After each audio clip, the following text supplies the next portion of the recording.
যে কোনো সময়ে যুদ্ধে জড়াতে পারে বিশ্বের অন্যতম পারমাণবিক শক্তিধর দুই দেশ। তবে সেটি কারা শুরু করে সেটি দেখার বিষয়। ভারতের পেহেলগামে সন্ত্রাসী হামলার জন্য পাকিস্তানকে দায়ী করছে ভারত।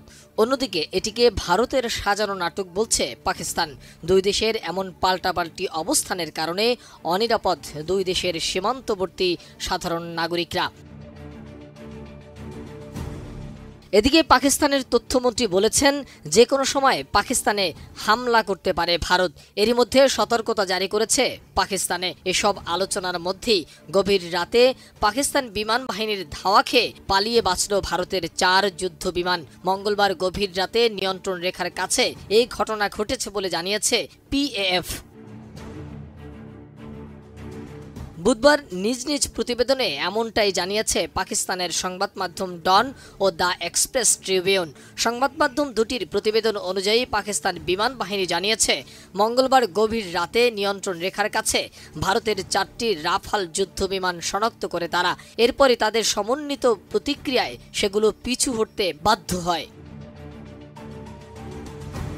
পাকিস্তানের নিরাপত্তা সূত্রের বরাত দিয়ে দ্য এক্সপ্রেস ট্রিবিউন জানিয়েছে, ভারতীয় যুদ্ধ বিমানগুলো ভারত অধিকৃত জম্মু ও কাশ্মীরের আকাশ সীমায় টহল দিচ্ছিল। তখনই পাকিস্তানি যুদ্ধ বিমান তাদের উপস্থিতি শনাক্ত করে দ্রুত প্রতিক্রিয়া জানিয়েছে।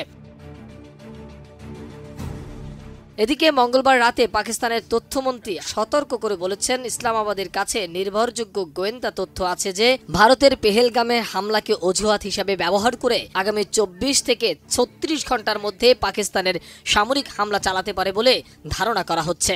একই সঙ্গে তিনি ভারতের অবস্থানকে নিজেই বিচারক, জুরি ও শাস্তিদাতা হয়ে ওঠার প্রয়াস বলে বর্ণনা করে এটিকে দায়িত্ব জ্ঞানহীন ও অস্থিতিশীলতা সৃষ্টিকারী বলেও মন্তব্য করেছেন। পাকিস্তানি তথ্যমন্ত্রী আরও বলেছেন, পাকিস্তান নিজেও সন্ত্রাসবাদের শিকার হয়েছে। দেশটি জানে এর কষ্ট কতটা ভয়াবহ।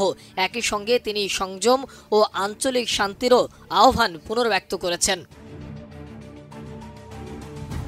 মূলত কাশ্মীরের পেহেলগামে গত 22 এপ্রিল ঘটে যাওয়া এক রক্তক্ষয়ী হামলার পরই মূলত দুই পারমাণবিক শক্তিধর প্রতিবেশী দেশের মধ্যে উত্তেজনা আবারও চরমে পৌঁছেছে। ওই হামলায় 26 জন নিহত হয়েছে, যাদের অধিকাংশই ছিলেন পর্যটক। ঘটনাটি 2000 সালের পর অঞ্চলটিতে অন্যতম ভয়াবহ হামলা হিসাবে বিবেচিত হচ্ছে।